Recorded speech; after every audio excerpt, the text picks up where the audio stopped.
isang lugar dito sa Pilipinas na wala sa mapa. Mga kaibigan, isa ito sa pinakasikat na kwento sa ating Philippine folklore na kilalang kilala lalo na sa Samar na tinatawag na Biringan City.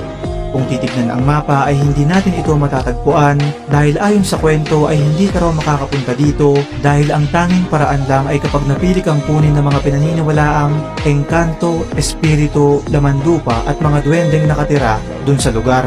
Sinasabing may mga tao na raw ang nakapunta sa Biringan at hindi na kailanman nakabalik at pinaniniwalaan din ng iba na may mga lagusan daw sa Samar papunta sa nasabing lugar.